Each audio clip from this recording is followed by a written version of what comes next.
بسم الله الرحمن الرحيم. وما أعجلك عن قومك يا موسى قال هم أولئك على أثري وعجلت إليك رب لترضى قال فإنا قد فتنا قومك من بعدك وأضلهم السامري.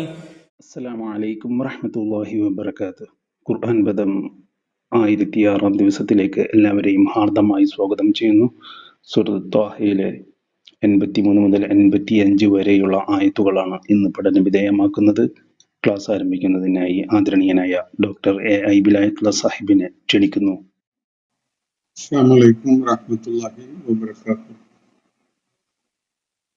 أعوذ بالله من الشيطان الرجيم. بسم الله الرحمن الرحيم.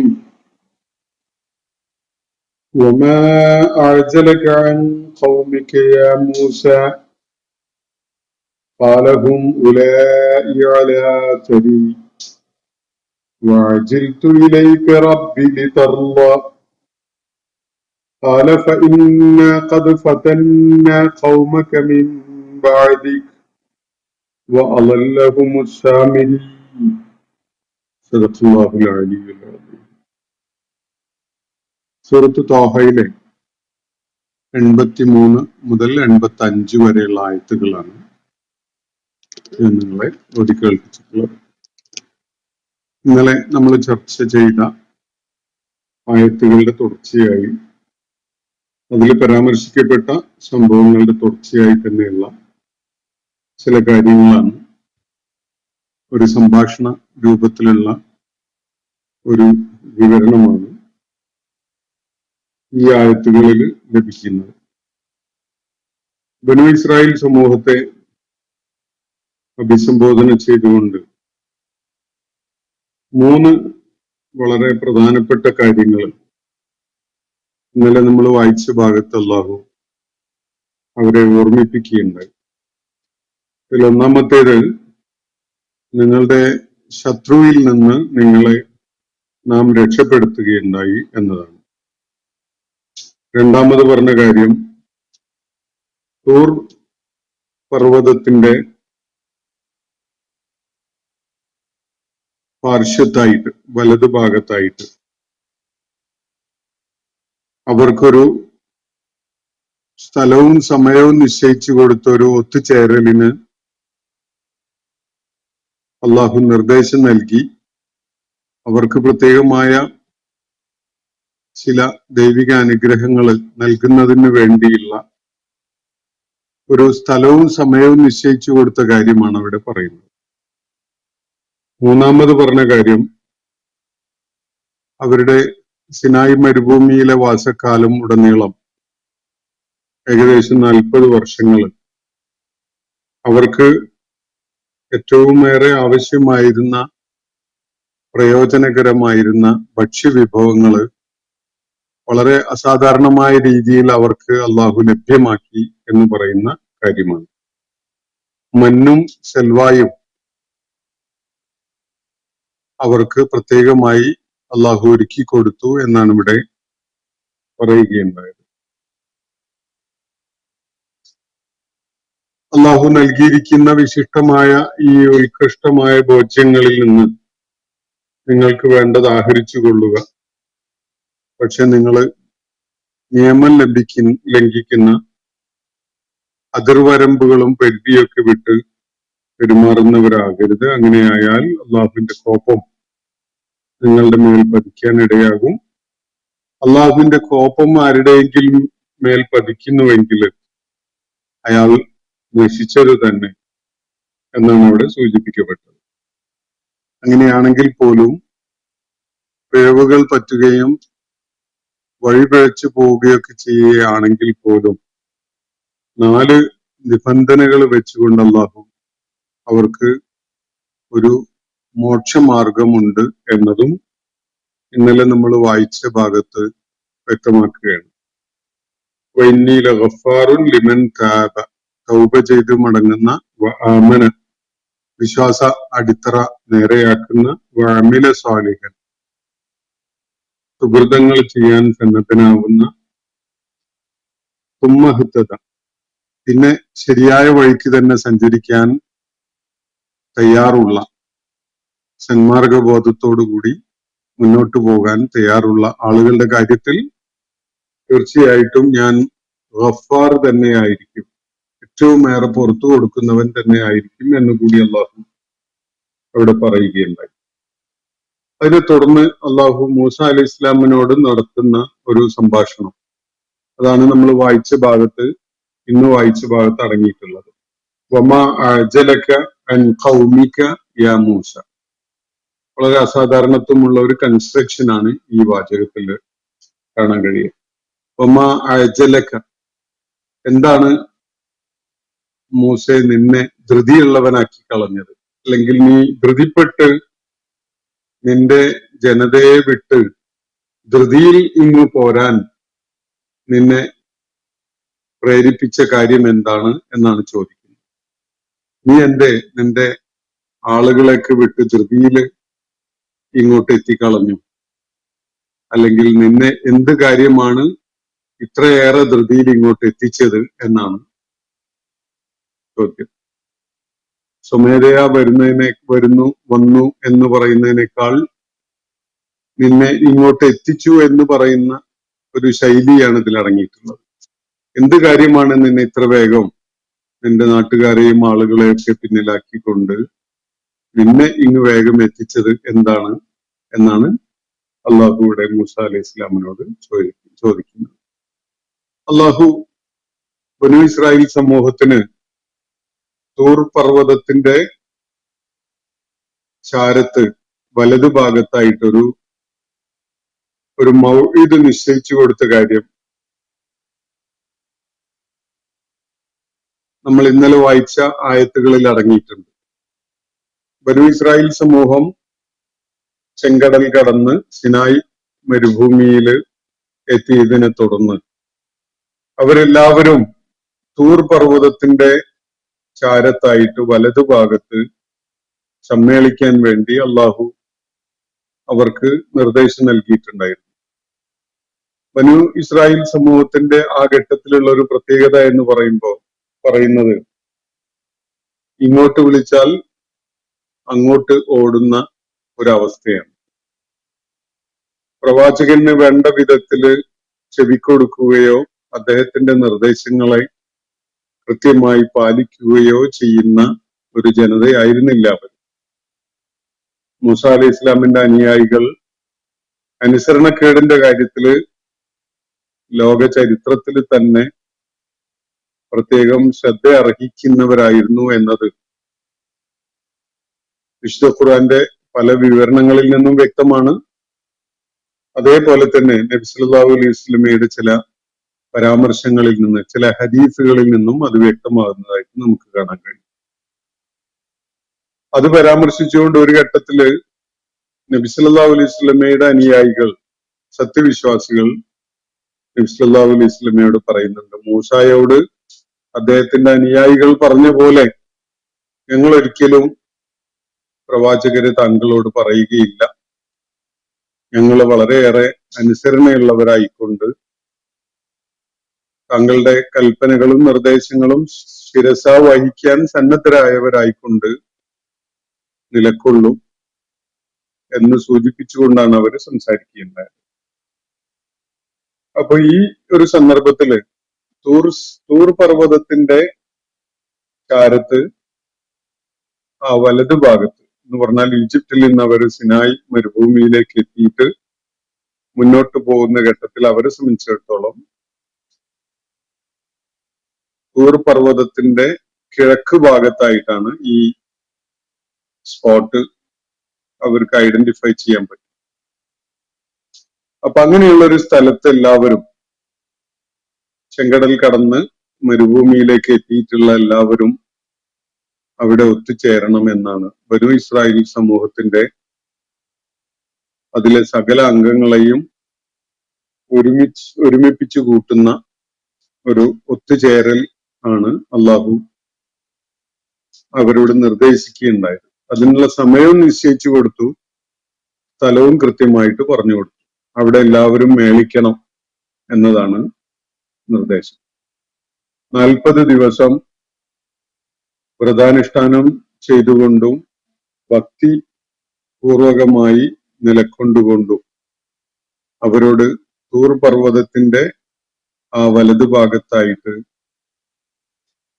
ആരാധനകളിലും ഭക്തി നിറഞ്ഞ മനസ്സോടുകൂടെയും ഒക്കെ ആയിട്ട് അവിടെ കഴിഞ്ഞുകൂടാനാണ് നിർദ്ദേശം.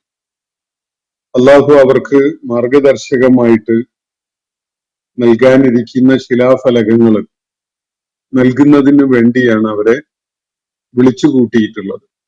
അവരുടെയൊക്കെ സാന്നിധ്യത്തിലായിട്ട് മൂസ അലൈഹി ഇസ്ലാമിന് ശിലാഫലകങ്ങൾ, ദൈവിക മാർഗദർശന നിർദ്ദേശങ്ങൾ അടങ്ങിയിട്ടുള്ള, ദൈവിക കൽപ്പനകൾ അടങ്ങിയിട്ടുള്ള ശിലാഫലകങ്ങൾ നൽകുമെന്ന നിലക്കാണ് അവരവിടെ ഒത്തുചേരേണ്ടത്. അപ്പൊ ഈ ഒത്തുചേരലിന് വേണ്ടി തൂർ പർവ്വതത്തിന്റെ വലതുഭാഗത്തായി അവർ ഒത്തുചേരാൻ അവരെ ആ ദിശയിലേക്ക് നയിച്ചുകൊണ്ട് അവർക്ക് അങ്ങനെയുള്ള നിർദ്ദേശങ്ങൾ നൽകിക്കൊണ്ട് മൂസ അലൈഹിസ്സലാം ധൃതിയിൽ അങ്ങോട്ട് പോവുകയാണ്.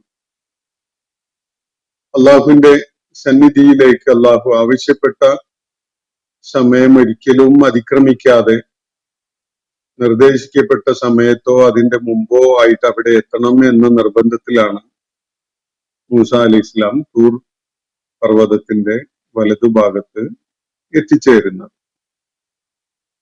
അത്രത്തോളം ആവേശത്തില്, അത്രത്തോളം ധൃതിയിലും വേഗത്തിലും ഒന്നും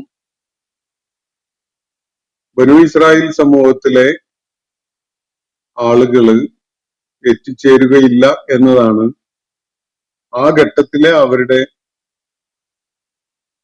നിലപാടിന്റെയും പ്രതികരണത്തിന്റെയും ഒക്കെ കാതലായിട്ട് നമുക്ക് കാണാൻ കഴിയും.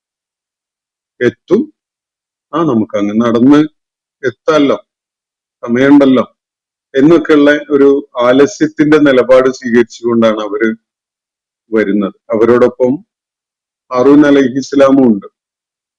അപ്പൊ ഹാറൂൻ അലൈഹിസ്സലാം അവരെ തെളിച്ചുകൊണ്ട് അങ്ങനെ തൂർ പർവ്വതത്തിന്റെ അടുക്കിലേക്ക് നീങ്ങാണ്. മൂസ അലൈഹിസ്സലാം അല്പം ധൃതിയില് അള്ളാഹുമായുള്ള കൂടിക്കാഴ്ചക്ക് ഒരിക്കലും തന്നെ വൈകിക്കൂടാ എന്ന വിധത്തില് നേരത്തെ എത്തുകയും ചെയ്തു. ഇതിനിടക്ക് പല സംഭവങ്ങളും അരങ്ങേറുന്നുണ്ട്. ഖുർആൻ അതിലേക്ക് സൂചന നൽകുന്നുണ്ട്. അപ്പൊ മൂസ അലൈഹിസ്സലാം അവിടെ എത്തിച്ചേർന്നപ്പോ അള്ളാഹു അദ്ദേഹത്തെ അഭിസംബോധന ചെയ്തുകൊണ്ട് ഒരു ചോദ്യം ഉന്നയിക്കുകയുണ്ടായി. അതാണ് നമ്മളിവിടെ ഇന്ന് വായിച്ച ആയത്തുകളുടെ തുടക്കത്തിൽ കാണുകയുണ്ടായത്. വമാ അഅ്ജലക അൻ ഖൗമിക യാ മൂസ.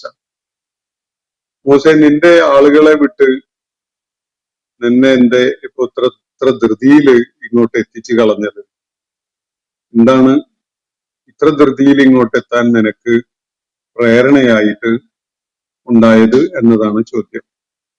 അതിലൊരു കുറ്റപ്പെടുത്തലൊന്നും അടങ്ങിയിട്ടില്ല. പക്ഷെ മൂസ അലൈഹി ഇസ്ലാം ആ സമൂഹത്തിന്റെ നേതാവ് എന്നുള്ള നിലക്ക് അദ്ദേഹത്തെ വളരെയേറെ പ്രയാസപ്പെടുത്താൻ ഇടയുള്ള ഒരു സംഭവം അദ്ദേഹത്തിന്റെ അസാന്നിധ്യത്തില് അദ്ദേഹത്തിന്റെ പുറകിലായി അദ്ദേഹത്തിന്റെ ബനൂ ഇസ്രായേൽ സമൂഹക്കാരുടെ ഇടയിൽ ഉണ്ടായി എന്നത് അറിയിക്കേണ്ടതുണ്ട്.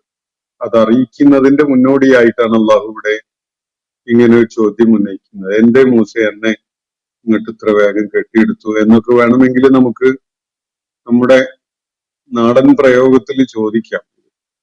പക്ഷെ ആ പാരുഷ്യൊന്നും അതിലില്ല.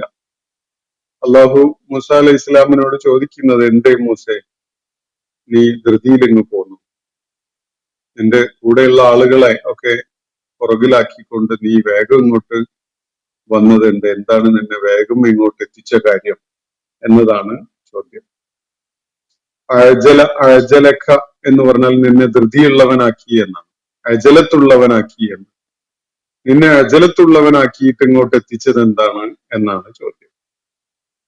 മൂസ അലൈഹി ഇസ്ലാം മറുപടി നൽകുന്നത് ഇങ്ങനെയാണ്. ഖാല, അദ്ദേഹം മറുപടി നൽകി, ഹും ഉലാഇ അല അസരി, അവരിതാ എന്റെ തൊട്ടു പുറകിലായിട്ട് തന്നെ ഉണ്ട് റബ്ബെ. ഞാൻ അവരെ വളരെയൊന്നും പുറകിലാക്കിയിട്ടില്ല, ഞാൻ വളരെയൊന്നും മുന്നിലല്ല വന്നിട്ടുള്ളത്. അവരെന്റെ കാൽപാദങ്ങൾക്ക് തൊട്ട് പുറകിലായിട്ട് ഇംഗ്ലീഷിൽ ക്ലോസ് അറ്റ് ഹീൽസ് എന്ന് പറയും. ആ വിധത്തില് തന്നെ ഉണ്ട്. എന്റെ ഈ മടമ്പുംകാലിന്റെ പിന്നിലായി തന്നെ ഉണ്ട് എന്ന് മലയാളത്തിൽ അതിനെ വേണമെങ്കിൽ വിവർത്തനം ചെയ്യാം. അപ്പൊ എന്റെ തൊട്ടു പുറകിലായിട്ട്, എന്റെ അസറിലായിട്ട് തന്നെ അവരുണ്ട്. ഞാൻ വളരെയൊന്നും ധൃതിയിൽ വേഗത്തിൽ പോന്നിട്ടില്ല. ഫലഹും ഉലാഇ അല അസരി, അവര്, എന്റെ ജനത എന്റെ തൊട്ടു പുറകിലായിട്ട് തന്നെ എന്നോടൊപ്പമായിട്ടുണ്ട്. വഅജിൽതു ഇലൈക, നാഥ നിന്റെ അടുക്കലേക്ക് ഞാൻ അല്പം അജലത്തോടു കൂടി വന്നിരിക്കുകയാണ്, അല്പം ധൃതിയോടുകൂടി ഞാൻ നിന്റെ അടുക്കലേക്ക് വന്നിരിക്കുകയാണ്. ഞാൻ ധൃതിപ്പെട്ടാണ് നിന്റെ അടുക്കലേക്ക് വന്നിരിക്കുന്നത്. റബ്ബി, എന്റെ നാഥ. എന്തിനാണ്?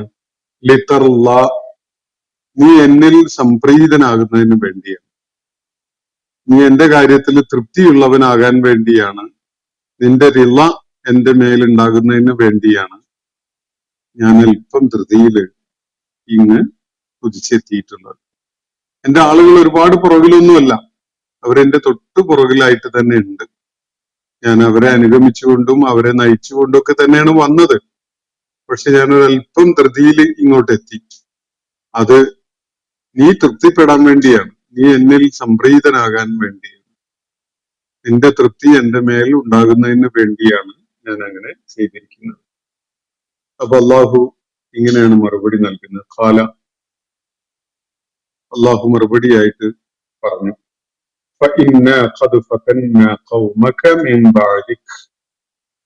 അത് ശരി, അങ്ങനെ ഇരിക്കട്ടെ.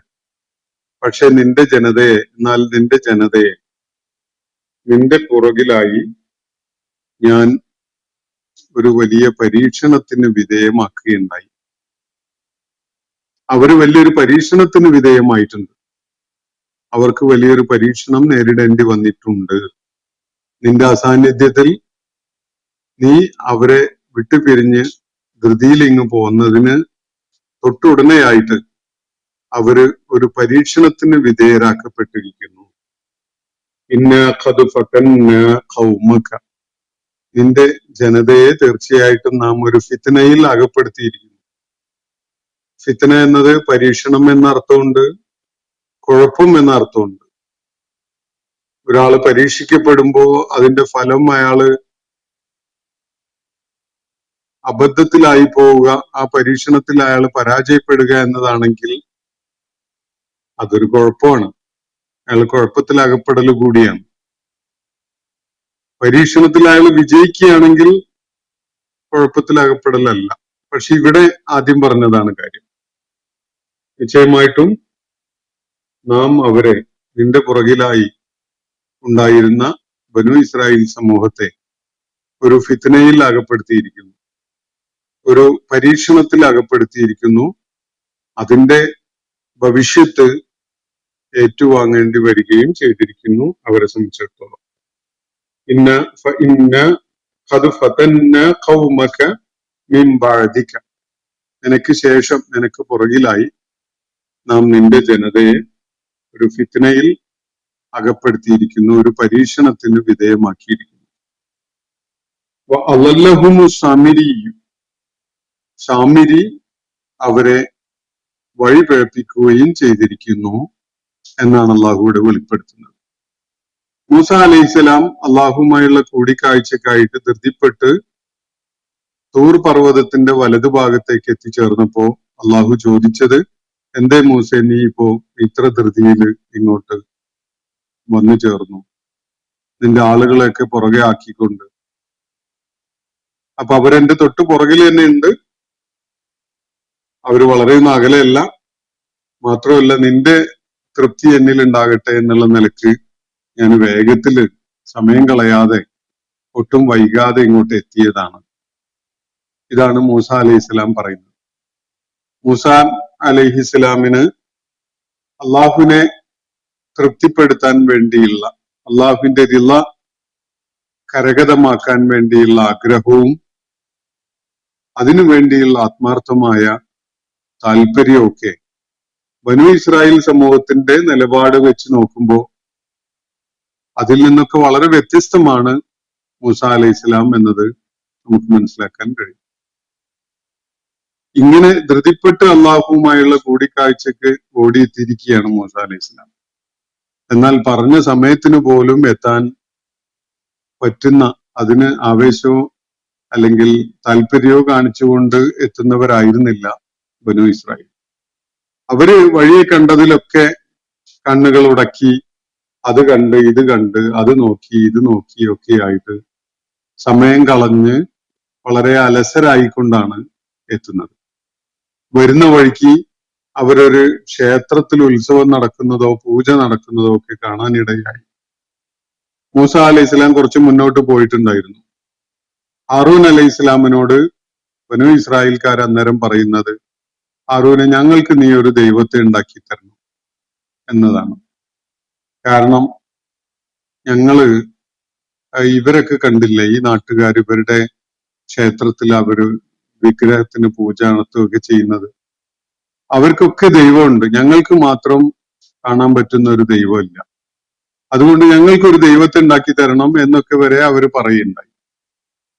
ആ ഘട്ടത്തിലാണ് സാമിരി രംഗത്ത് വന്നിട്ട് അവർക്ക് അവരുടെ കയ്യിലുണ്ടായിരുന്ന സ്വർണ്ണാഭരണങ്ങളൊക്കെ വാങ്ങി ഉരുക്കിയിട്ട് അതുകൊണ്ട് ഒരു മൂക്കറയിടുന്ന പശുക്കിടാവിനെ സ്വർണം കൊണ്ടുണ്ടാക്കി അവർക്ക് കൊടുക്കുന്നത്. എന്നിട്ട് അതാണ് നിങ്ങളുടെ ദൈവം, നിങ്ങൾ അതിനെ പൂജിച്ചുകൊള്ളൂ എന്ന് അവരോട് പറയും ചെയ്തു. ഒരു ഇസ്രായേലിന് വലിയ തൃപ്തിയായി. അവര് വരുന്ന വഴിയിൽ സിനായ് മരുഭൂമിയുടെ ഒരു പ്രത്യേക ഭാഗത്ത് അധിവസിച്ചിരുന്ന ഒരു ഗോത്രവർഗത്തിന്റെ ക്ഷേത്രത്തിൽ നടക്കുന്ന പൂജയും ഉത്സവവും ഒക്കെ കണ്ട് അതുപോലെയുള്ള ദൈവമൊക്കെ ഞങ്ങൾക്കും വേണം എന്ന് പറഞ്ഞുകൊണ്ടിരുന്ന ആളുകളാണല്ലോ.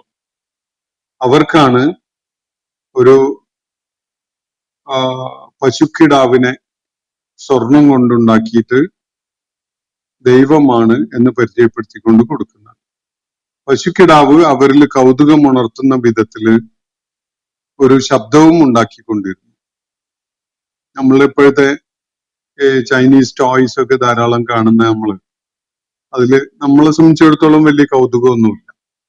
ഞെക്കിയാൽ ഒരു പി ശബ്ദം കേൾക്കുന്ന ടോയ്സ് ധാരാളം നമ്മൾ കാണുന്നുണ്ട്. ഏതോ വിധത്തില് എയർ മോഡുലേഷൻ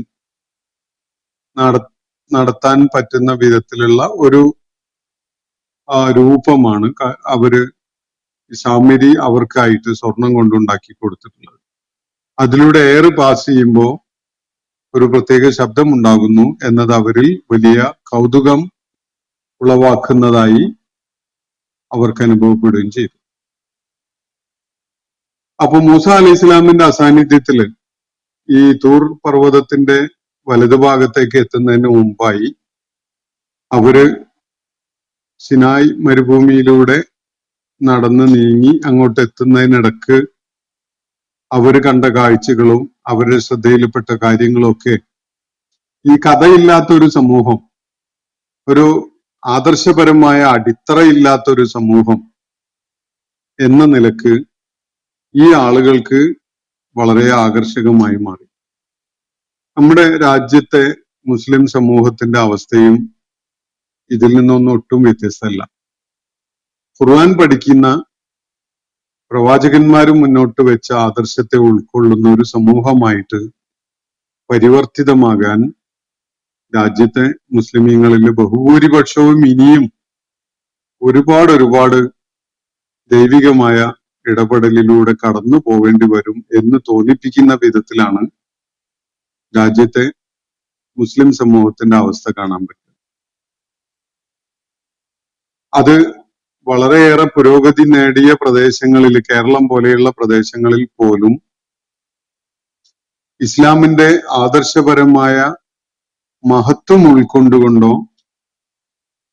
ഒരു ദർശനം എന്നുള്ള നിലക്കുള്ള അതിന്റെ ഔന്നത്യം മനസ്സിലാക്കിക്കൊണ്ടോ അതിനെ ഉയർത്തിപ്പിടിക്കുന്നതിന് പകരം കേവലമായ അടിസ്ഥാനരഹിതമായ മൂഢമായ അന്ധമായ ചില വിശ്വാസങ്ങളെ ഉണ്ടാക്കിയെടുത്തിട്ട് ജനങ്ങളെ അതില് അഭിരമിക്കുന്നവരാക്കി മാറ്റിക്കൊണ്ടാണ് സമുദായത്തിലെ പല സംഘടിത വിഭാഗങ്ങളും പ്രവർത്തിച്ചുകൊണ്ടിരിക്കുന്നത് എന്ന് കാണാൻ കഴിയും.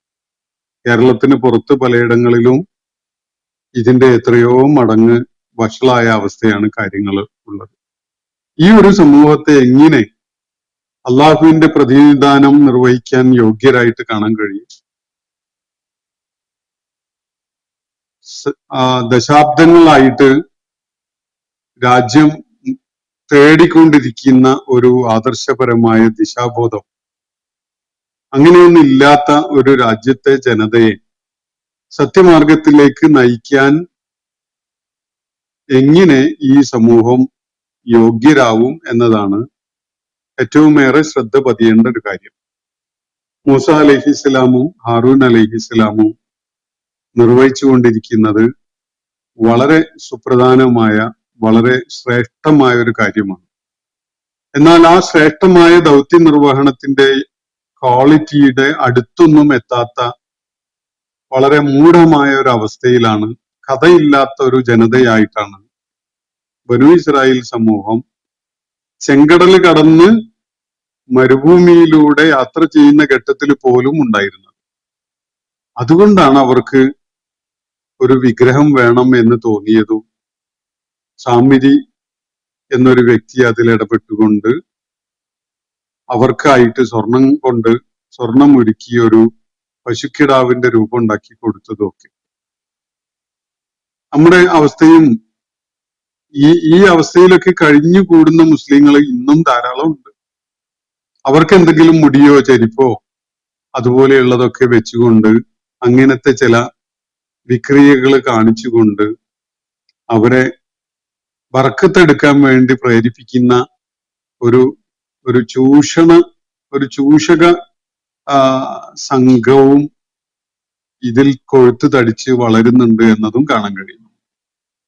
കേരളത്തിന് പുറത്തും ഇതുപോലെയുള്ള ആളുകളും പ്രതിഭാസങ്ങളും ഒക്കെ വളരെ ശക്തമാണ്. അതിന് നമ്മുടെ രാജ്യത്ത് നിലനിൽക്കുന്ന ഭരണ സംവിധാനങ്ങളും ആളുകളും ഒക്കെ വലിയ ഒത്താശയും ചെയ്തു കൊടുക്കും. നമ്മൾ കാണുന്ന കാഴ്ചകൾ അങ്ങനെയൊക്കെയുള്ളതാണ്. വിശ്വാസപരമായ, ആദർശപരമായ അടിത്തറയിൽ നിലക്കൊണ്ടുകൊണ്ട് ധീരോദാത്തമായ മുന്നേറ്റം നടത്താൻ ഒരുങ്ങുന്ന ഒരു സംഘം ആണ് എങ്കിൽ ഈ ഭരണവർഗത്തിന്റെ ഒന്നും ഒത്താശ അവർക്ക് ലഭിക്കില്ല. പക്ഷെ ഇങ്ങനെയുള്ള ലലാലത്ത് സ്വയം ഏറ്റെടുത്തുകൊണ്ട് പോകുന്നതിലൂടെ ലഭിക്കുന്ന ഭരണപരമായ പിന്തുണയും സഹായവും അവരുടെ ഒക്കെ പിന്തുണയും ഇതൊക്കെയാണ് ഏറ്റവും വിലപ്പെട്ടത് എന്ന് കരുതുന്ന സന്മാർഗബോധമില്ലാത്ത മത നേതൃത്വവുമാണ് നമുക്ക് നമ്മുടെ സാഹചര്യത്തിൽ കാണാൻ പറ്റുന്നത്. ഈ രണ്ട് സംഘം ഒരുപോലെയല്ല. മൂസ അലൈഹി ഇസ്ലാമും ഹാറൂൻ അലൈഹി ഇസ്ലാമും അള്ളാഹുവിന്റെ ദീനിന്റെ ആദർശത്തെ പ്രതിനിധാനം ചെയ്യുന്നുവെങ്കിൽ ആളുകളുടെ അടുക്കൽ നിന്ന് സ്വർണം ശേഖരിച്ച് സ്വർണ്ണാഭരണങ്ങള് സംഭാവനയായി വാങ്ങി അത് ഉരുക്കിയെടുത്ത് അതുകൊണ്ട് പശുക്കിടാവിനെ ഉണ്ടാക്കി ഒരു പ്രത്യേക ശബ്ദം ഉണ്ടാക്കുന്ന പശുവിനെ ഉണ്ടാക്കിയിട്ട് അവർക്കുള്ള ദൈവമാണ് അവര് അവിടെ പൂജിച്ചു കൊള്ളട്ടെ എന്ന് പറയുന്ന ഒരു അവസ്ഥയിൽ കഴിയുന്ന നേതാക്കന്മാർ ഒരിക്കലും തന്നെ അവര് മൂസ അലൈഹി ഇസ്ലാമിനോടും ഹാറൂൻ അലൈഹി ഇസ്ലാമിനോടും തുലനം ചെയ്യാൻ പറ്റുന്ന ആളുകളല്ല. പക്ഷെ ഒരു സമുദായം എന്ന നിലക്ക് അവരും ബനൂ ഇസ്രായേൽ സമൂഹത്തിന്റെ ഭാഗം തന്നെയാണ്. അവരും തങ്ങളുടെ പൂർവികരുടെ പേരിൽ അഭിമാനം കൊള്ളുന്നവരാണ്. യൂസുഫ് അലൈഹി ഇസ്ലാമിന്റെയും യാക്കൂബ് അലൈഹി ഇസ്ലാമിന്റെയും അവരുടെ പ്രപിതാക്കന്മാരായ ഇസ്ഹാഖ്, ഇബ്രാഹിം അലൈഹിം അസ്സലാംമാരുടെയൊക്കെ പേരിൽ അഭിമാനം കൊള്ളുന്ന ആളുകളായിരുന്നു ഇവരും എന്നതാണ് വസ്തുത. ആദർശബോധമില്ലാത്ത, ദിശാബോധമില്ലാത്ത ഒരു സമൂഹം ഒരു പ്രവാചകന്റെ നേതൃത്വത്തിലാണ് അണിനിരത്തപ്പെട്ടിട്ടുള്ളതെങ്കിൽ പോലും അവർക്ക് ലക്ഷ്യം പ്രാപിക്കാൻ ഉടനെ സാധിക്കില്ല. അവരൊരുപാട് അലയേണ്ടി വരും. മരുഭൂമിയിലൂടെ 10-40 വർഷം അലഞ്ഞ് കഷ്ടപ്പെട്ട് അവരിൽ വലിയ സാംസ്കാരികമായ മാറ്റമുണ്ടായതിനു ശേഷമാണ് ഫലസ്തീനിലേക്ക് എത്തിച്ചേരാൻ അള്ളാഹു അവർക്ക് സൗകര്യം ചെയ്തു കൊടുക്കുകയുണ്ടായത് എന്നത് ബനു ഇസ്രായേലിന്റെ ചരിത്രമാണെങ്കിൽ, സമാനമായ അനുഭവങ്ങളിലൂടെ അതിതീക്ഷ്ണമായ പരീക്ഷണങ്ങളിലൂടെയും പ്രയാസങ്ങളിലൂടെയും കടന്നുപോയിക്കൊണ്ടല്ലാതെ നമ്മുടെ രാജ്യത്തെ മുസ്ലിങ്ങളെ സംബന്ധിച്ചിടത്തോളം ഒരു ആദർശ സമൂഹമായി പരിവർത്തിതരാകുന്നതിനുള്ള അവരുടെ ലക്ഷ്യത്തിലേക്ക് എത്താൻ പറ്റുന്ന വിധത്തിലുള്ള യോഗ്യത നേടുന്ന ഒരു മാറ്റം അവരിൽ ഉണ്ടാവുക എന്നത് നമുക്കത്ര എളുപ്പം സംഭവിക്കുമെന്ന് പ്രതീക്ഷിക്കാവുന്ന ഒരു കാര്യമല്ല. തീർച്ചയായിട്ടും ലക്ഷ്യത്തിലേക്ക് അവർക്ക് എത്താൻ സാധിക്കും. എത്രത്തോളം അവര് ആത്മവിശുദ്ധി നേടിക്കൊണ്ട് ആദർശപരമായിട്ട് തികവാർന്നവരായിട്ട് മാറുന്നോ അതിനനുസരിച്ച് അവർക്ക് ഈ മുന്നേറ്റം സാധ്യമാകും എന്ന് നമുക്ക് അനുമാനിക്കാൻ സാധിക്കുകയുള്ളൂ.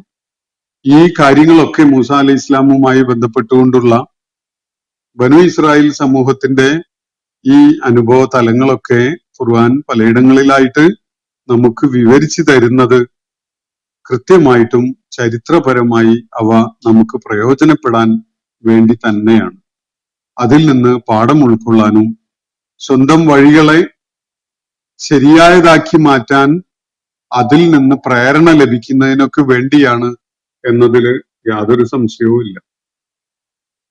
അപ്പൊ അള്ളാഹു ഇവിടെ വ്യക്തമാക്കുന്നത് ഖാലഫ ഇന്ന ഖദ് ഫതന്ന ഖൗമക മിൻ ബഅദിക, മൂസേ അവരെ പക്ഷേ നാം ഒരു പരീക്ഷണത്തിന് വിധേയമാക്കിയിരിക്കുകയാണ് നിന്റെ അസാന്നിധ്യത്തിൽ, നീ ഇങ്ങ് പോകുന്നതിനെ തുടർന്ന്. അലല്ലഹുമു സാമിരി, അവരെ സാമിരി പിഴപ്പിച്ചു കളയുകയും ചെയ്തു. അള്ളാഹു അവർക്ക് ഒരു പരീക്ഷണം ഒരുക്കി. ആ പരീക്ഷണത്തിൽ അവര് അങ്ങ് വീണ് ഫ്ലാറ്റ് ആവുകയും ചെയ്തു. ഇതാണ് പറയുന്ന കാര്യം. സാമിരിയാണ് അവർക്ക് വലാലത്തിന്റെ വഴി ഒരുക്കി കൊടുത്തത്. അവരതിൽ ചെന്ന് വീഴുകയും ചെയ്തു. എത്ര തന്നെ വലാലത്തിന്റെ വഴി എത്ര സ്വാധീനമുള്ള നേതാവ് ഒരുക്കി വെച്ചാലും അതിൽ ചെന്ന് ചാടേണ്ടവനല്ല സത്യവിശ്വാസി. പണം ഉണ്ടാവും അവരുടെ കയ്യിൽ, വലിയ കൊഴുപ്പുണ്ടാവും, ഒരുക്കങ്ങൾ ചെയ്യാനുള്ള ഭരണപരമായ സൗകര്യങ്ങളും പിൻബലവും ഒക്കെ അവർക്ക് കിട്ടുന്നുണ്ടാവും. വലിയ സ്വാധീനമുള്ളവരായി നമ്മൾ, ആൾബലം ഉണ്ടാവും, വലിയ ഗരിമ കാണിക്കാൻ കഴിയുന്ന പലതും എടുത്തു പറയാനുണ്ടാവും. പത്രകോളങ്ങളിലും മാധ്യമങ്ങളിലും ഒക്കെ ഇസ്ലാമിന്റെ വലിയ പ്രതിനിധികൾ ഇവരാണ് എന്ന നിലക്കുള്ള രേഖപ്പെടുത്തലൊക്കെ റിപ്പോർട്ടുകളൊക്കെ കാണാൻ സാധിച്ചു എന്നും വരും. പക്ഷെ വിശ്വാസപരമായ ദിശാബോധമുള്ള സത്യവിശ്വാസികൾ ആ വിരിച്ചു വെച്ച വലയിൽ ചെന്ന് വീഴേണ്ടവരല്ല. സാമിരി ഇവിടെ ഒരു വല വിരിച്ചു വെച്ചിരിക്കുകയാണ്. ആ വലയിൽ ചെന്ന് ചാടുക എന്നതല്ല സത്യവിശ്വാസികളുടെ കാര്യത്തിൽ അവര് വിശ്വാസപരമായ ഔന്നത്യമുള്ളവരാണെങ്കിൽ സംഭവിക്കേണ്ട കാര്യം. അവര് വലാലത്തിൽ ചെന്നങ്ങ് ചാടി. സാമിരി വല വിരിച്ചു വെച്ചു, അവരെല്ലാവരും തന്നെ അതിൽ ചെന്ന് ചാടുകയും ചെയ്തു. ഇതാണ് സംഭവിച്ചിട്ടുള്ളത്. ഇതിൽ നിന്ന് വേറിട്ട് നിൽക്കുന്ന കുറഞ്ഞ ആളുകളായിരുന്നു ഉണ്ടായിരുന്നത്. ഹാറൂൻ അലൈഹി ഇസ്ലാമും അദ്ദേഹത്തിന്റെ നിർദ്ദേശം കേട്ടുകൊണ്ട് നിലകൊള്ളാൻ സന്നദ്ധരായ കുറഞ്ഞ ആളുകൾ. ബാക്കി എല്ലാവരും തന്നെ ഈ അബദ്ധത്തിൽ ചെന്ന് ചാടുകയാണ് ചെയ്യുന്നത് എന്നതാണ് ചരിത്രപരമായി മനസ്സിലാക്കാൻ സാധിക്കുന്ന കാര്യം. ആരാണ് ഈ സാമിരി എന്നത് ശ്രദ്ധ അർഹിക്കുന്ന ഒരു കാര്യമാണ്. ബനു ഇസ്രായേൽ സമൂഹത്തിന്റെ മൂസ അലൈഹി ഇസ്ലാമിന്റെ കാലശേഷം നൂറ്റാണ്ടുകൾക്ക് ഒക്കെ ശേഷം ഒരു ഒരു ഒരു ഭരണ വിഭാഗം ഉണ്ടായിട്ടുണ്ട്, സാമിരികൾ എന്നറിയപ്പെടുന്നു.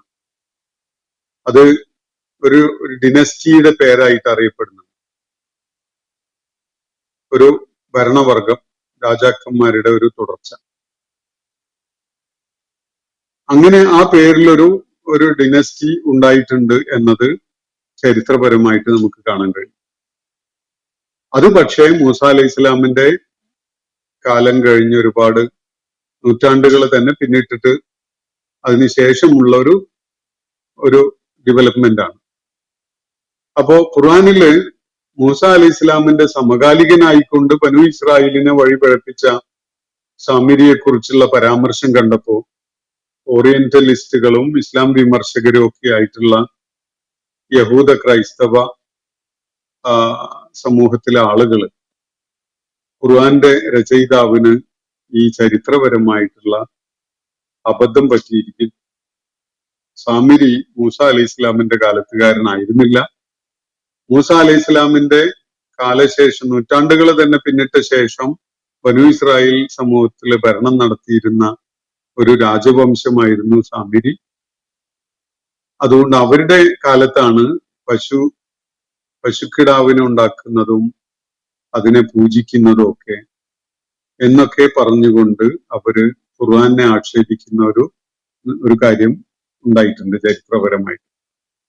യഥാർത്ഥത്തിൽ ഈ കൂട്ടർക്ക് അള്ളാഹുവിനെ മനസ്സിലായിട്ടില്ല, അള്ളാഹുവിന്റെ ദൂതനെയും മനസ്സിലായിട്ടില്ല, അള്ളാഹു അവതരിപ്പിച്ച കിതാബിനെയും ഉൾക്കൊള്ളാൻ പറ്റിയിട്ടില്ല എന്നതാണ് വസ്തുത. സാമിരി എന്ന പേരിന്റെ തുടക്കം ആ രാജവംശത്തിൽ നിന്നല്ല. മനസ്സിലാക്കാൻ സാധിക്കുന്നത് ചരിത്രത്തിന്റെ ഒരു പ്രത്യേക ഘട്ടത്തിൽ ബനു ഇസ്രായേൽ സമൂഹം ഈ ഫലസ്തീനിലെത്തി നൂറ്റാണ്ടുകൾ പിന്നിട്ടതിന് ശേഷം അവർക്കിടയിൽ സാമിരി എന്നൊരു രാജവംശം രൂപപ്പെട്ടു വന്നു എന്നത് നേരാണ്. എന്നാൽ അത് അവരുടെ ചരിത്ര സ്രോതസ്സുകളിൽ നിന്ന് മനസ്സിലാക്കാൻ പറ്റും. എന്നാൽ മൂസ അലൈഹി ഇസ്ലാമിന്റെ സമകാലികനായ ഒരാള് അങ്ങനെ ഉണ്ടായിരുന്നു എന്നതാണ് വസ്തുത. ഖുർആൻ അതാണ് ഇവിടെ എടുത്തു പറയുന്നത്. അത് ഒരു പക്ഷേ ഒരു ഗോത്രത്തിന്റെ പേരിൽ അല്ലെങ്കിൽ ഒരു സ്ഥലത്തിന്റെ പേരിൽ ഒക്കെ അറിയപ്പെട്ട ഒരാളായിരിക്കും. അസാമിരി എന്ന് പറഞ്ഞാൽ അൽ ഖുറൈശി എന്നൊക്കെ പറയുന്ന പോലെയുള്ള ഒരു പ്രയോഗമാണ്. ഒരു ഗോത്രത്തിൽപ്പെട്ട ഒരാള്, അതിലെ ഒരു അംഗം, അല്ലെങ്കിൽ ശമരിയ എന്ന പേരിൽ വിളിക്കപ്പെട്ട ഒരു പട്ടണത്തിലെ അന്തേവാസിയായ ഒരാള് എന്ന അർത്ഥത്തില് അങ്ങനെയുള്ള ഒരു പ്രദേശം, ഒരു പട്ടണം, അല്ലെങ്കിൽ ഒരു കുടുംബം, ഒരു ഗോത്രം, അതിന്റെയൊക്കെ പേരിൽ അറിയപ്പെട്ട അതിൽപ്പെട്ട ഒരാള് എന്ന അർത്ഥത്തില് ഒരു ആളെ പരാമർശിക്കുകയാണ് അള്ളാഹു ഇവിടെ എന്ന് കാണാൻ കഴിയും. ഇവരിൽപ്പെട്ട ഒരാള്, ഈ വിഭാഗത്തിൽപ്പെട്ട ഒരാള് ഒരു മല സ്വന്തമായിട്ട് വാങ്ങുകയും അവിടെ പല നിർമ്മിതികളും നടത്തി തന്റെ തലസ്ഥാനമായിട്ട് അത് പ്രഖ്യാപിക്കുകയും ഒക്കെ ചെയ്തു എന്നത് കാണാൻ കഴിയും. അങ്ങനെയാണ് പിൽക്കാലത്ത് ഒരു ഈ സാമിരി എന്ന പേരിൽ അറിയപ്പെടുന്ന ഒരു രാജവംശം തന്നെ, അല്ലെങ്കിൽ ശമരിയക്കാരൻ എന്ന പേരിൽ അറിയപ്പെടുന്ന ഒരു ശമരിയക്കാര് എന്നറിയപ്പെടുന്ന ഒരു വംശം തന്നെ, അല്ലെങ്കിൽ ഒരു രാജവംശം തന്നെ നിലവിൽ വരുന്നതൊക്കെ. അപ്പൊ ഇതിന്റെയൊക്കെ തുടക്കമാവാൻ സാധ്യതയുള്ള വിധത്തില് മൂസ അലൈഹി ഇസ്ലാമിന്റെ കാലത്ത് തന്നെ അദ്ദേഹത്തിന്റെ അസാന്നിധ്യത്തിൽ ബനു ഇസ്രായേലിനെ വഴി പിഴപ്പിക്കാൻ രംഗത്ത് വന്ന ഈ മേൽവിലാസമുള്ള ഒരാള്, സാമിരി എന്ന് വിളിക്കാൻ കാരണമാകുന്ന വിധത്തിലുള്ള ഒരാൾ, അയാളുടെ പേരല്ല സാമിരി എന്ന്. അസാമിരി എന്ന് പറഞ്ഞാൽ അൽ ഖുറശി എന്ന് പറയുന്ന പോലെയാണ്. ഖുറൈശി ഗോത്രത്തിൽപ്പെട്ടവൻ എന്ന അർത്ഥത്തിലുള്ള പോലെ, ഒന്നുകിൽ ശമരിയ എന്ന പട്ടണത്തില് അതുമായി ബന്ധപ്പെട്ട ഒരാള്, അല്ലെങ്കിൽ അതുപോലെയുള്ള പേരിൽ ഉണ്ടായിരുന്ന ഒരു ഗോത്രത്തിന്റെയോ സ്ഥലത്തിന്റെയോ പേരിൽ അറിയപ്പെട്ട ഒരാള്, അത്രയേ ഉള്ളൂ. അങ്ങനെ ഒരാള്. ഇതിന് തീർച്ചയായിട്ടും വലിയ സാങ്കത്യമുണ്ട്. ചരിത്രപരമായി അത് കണ്ടെത്താൻ അതിനു വേണ്ട അന്വേഷണങ്ങളും പഠനമൊക്കെ നടത്തിയാൽ ഒരു പക്ഷേ അങ്ങനെ ഒരു ഘട്ടത്തിലേക്ക് എത്താൻ സാധിച്ചെന്ന് വരും.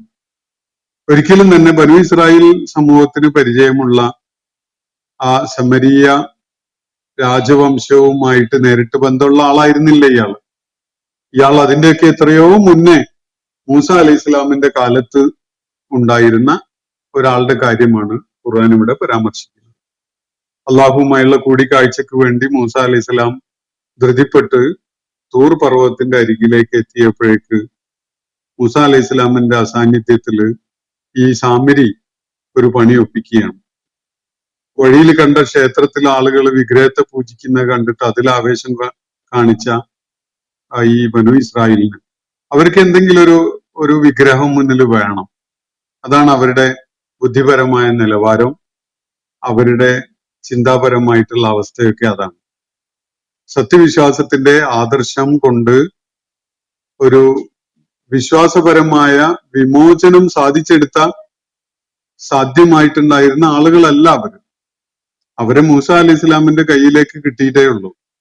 മൂസ അലൈഹി ഇസ്ലാം അവരെ ചെങ്കടൽ കടത്തി അങ്ങ് കൊണ്ടുപോയി നയിച്ചു പോകുന്നേ ഉള്ളൂ. അതിനിടക്കാണ് ഇതൊക്കെ സംഭവിക്കുന്നത്. അപ്പൊ ഈ ആളുകള് ഇപ്പോഴും അവരുടെ വളരെ ജീർണതയുള്ള വിശ്വാസത്തിലും ആദർശത്തിലുമാണ് കഴിയുന്നത്. ഒരിക്കലും തന്നെ ഈ അവസ്ഥയിൽ ശിർക്കിന്റെ എല്ലാവിധ ഭാണ്ഡങ്ങളും പേർന്ന അവസ്ഥയിൽ അള്ളാഹു ബനു ഇസ്രായേൽ സമൂഹത്തിനെ ഫലസ്തീനിലേക്ക് തിരികെ എത്തിക്കുകയില്ല. അവര് അലയേണ്ടി വരും. അവര് ആ മരുഭൂമിയിൽ ഫലസ്തീൻ ഏറ്റുവാങ്ങാൻ യോഗ്യരായി മാറുന്നത് വരെ ആ മരുഭൂമിയിൽ അവർ അലയേണ്ടി വരും എന്നതാണ് ചരിത്രം നമ്മെ ബോധ്യപ്പെടുത്തുന്ന കാര്യം. അപ്പോ ഈ ആളുകള് മൂസ അലൈഹി ഇസ്ലാമിന്റെ പുറകിലായിട്ട് ഒരു പരീക്ഷണത്തിന് വിധേയമായി അവര് വരുന്ന വഴിക്ക് ഒരു ക്ഷേത്രത്തില് പൂജ നടക്കുന്നതും ഉത്സവം നടക്കുന്നതും ഒക്കെ കാണാനിടയായി.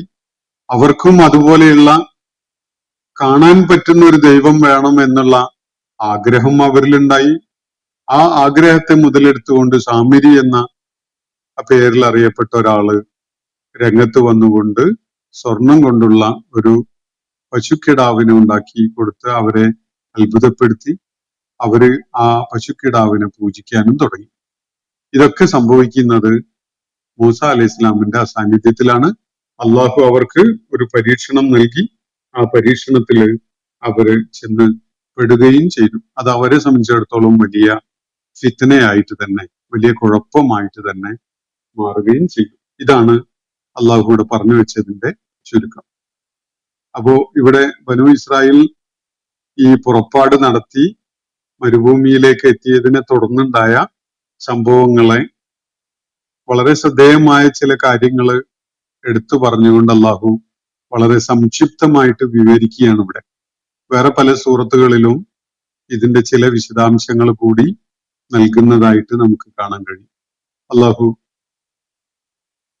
വിശുദ്ധ ഖുർആന്റെ ആയാത്തുകളിൽ നിന്ന് പാഠം ഉൾക്കൊള്ളുകയും അതിലൂടെ ആത്മസംസ്കരണം ആർജിക്കാൻ കഴിയുകയും ചെയ്തുകൊണ്ട് ദിശാബോധത്തോടും ലക്ഷ്യബോധത്തോടും കൂടി മുന്നേറാൻ സാധിക്കുന്ന, അതിന് സൗഭാഗ്യം സിദ്ധിക്കുന്ന ആളുകളുടെ കൂട്ടത്തിൽ നമ്മെ എല്ലാവരെയും ഉൾപ്പെടുത്തുമാറാവട്ടെ. വാഹിർ ദഅവാന അനിൽ ഹംദുലില്ലാഹി റബ്ബിൽ ആലമീൻ. അസ്സലാമു അലൈക്കും വറഹ്മത്തുള്ളാഹി വബറകാതുഹു. ഇന്നത്തെ ഖുർആൻ പദം ഇവിടെ സമാപിക്കുന്നു. ഖുർആൻ പഠനത്തിൽ പങ്കെടുത്ത എല്ലാവർക്കും അല്ലാഹു അർഹമായ പ്രതിഫലം നൽകി അനുഗ്രഹിക്കട്ടെ. വാഹിർ ദഅവാന അനിൽ ഹംദുലില്ലാഹി റബ്ബിൽ ആലമീൻ. അസ്സലാമു അലൈക്കും വറഹ്മത്തുള്ളാഹി വബറകാതുഹു.